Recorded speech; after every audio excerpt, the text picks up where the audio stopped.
ፍቅር ሩታና ሄርሜላ ፍቅር እንደዚህ ጥለው እያሰቃኟት ይገኛሉ።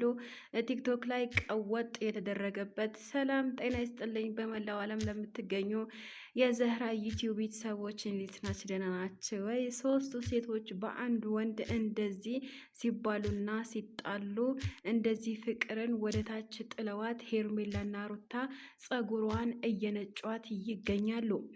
ሰላም ፍቅር ለእናንተ ተመኘሁኝ። ለቤቴ አዲስ ከሆናችሁ ላይክ፣ ሼር፣ ሰብስክራይብ የደወሉን ምልክት መጫን ለብዙ ሰው ሼር ማዳረስ እንዳትረሱ። ሀሳብ አስተያየታችሁ ኮሜንት ስር እጠብቃለሁኝ።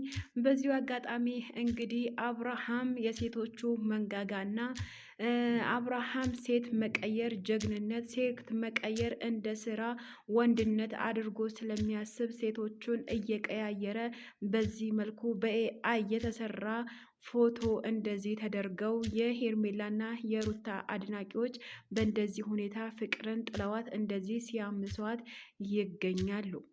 እኔ የምለው እስኪ አንድ ጥያቄ ልጠይቅ። እኔ ለአብርሃም ነው ጥያቄ ማለት ነው።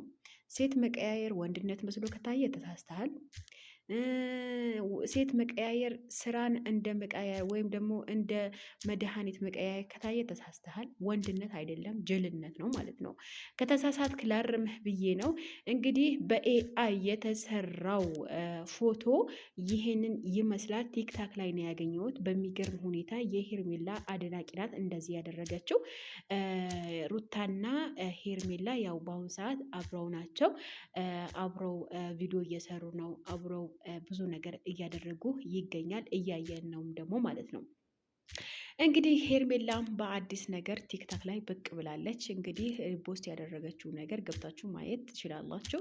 የኔ ባል የኔ ነው ወለም ዘለም የለም፣ ምን ነው የሌላውን ላበስለ ሄጄ የኔ ነው በስሎ ወደ ሌላ ሊሄድብኝ ነው ብላ መታለች።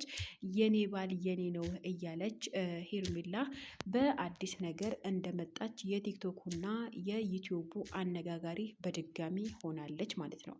በነገራችን ላይ ሴቶች ራሱ አብደው ሰውን ሊያሳብዱ ነው እንጂ ሴት ልጅ እንደዚህ በዚህ ሁኔታ ወርዳ በዚህ ሁኔታ ዘቅጣ በዚህ ሁኔታ እንደዚህ ሆና በማየቴ ለራሴ እኔ ሴት በመሆኔ እኔ አፈርኩ ማለት ነው። በነገራችን ላይ ትክክል ነው። የሚወዱት ሰው ብዙ ነገር ሊደረግለት ይችላል። ብዙ ነገር መስዋዕትነት ሊሆን ይችላል። ነገር ግን እኔ እንደ አብርሃም ሴት ወንድ ነኝ ብሎ ሴት በየወሩ ወይም በየሁለት ወሩ እየቀየረ ሴት በሴት እያባላ ሴት በሴት ዩቲዩበሮች እያባላ ነው ያለው ማለት ነው በአሁኑ ሰዓት አብርሃም። በነገራችን ላይ እሱ በሚሆነው ነገር ደስተኛ ሊሆን ይችላል። እናንተ ግን ራስ በራሳችሁ እንደዚህ ተዋርዳችሁ እንደዚህ ሚዲያ ላይ እንደዚህ በኤአይ ተሰርታችሁ መውጣትም አልነበረባችሁ ማለት ነው። እንዲያውም ማስተዋል ያቃታችሁ ሄርሜላና ሩቲ ማለት ነው። እውነትም አብርሃም የምትወዱት ከሆነ ሌላ ሴት እንዳመጣ ስታውቁ እናንተ ከሱ ጋር ራሱ እንኳን ለማውራት ይቅርና ከሱ ፊት መንሳት ነበረ ያለባችሁ ማለት ነው። እንደገና አሁንም ሄርሜላና ሩታ የምታደርጉት ነገር ስህተት ነው።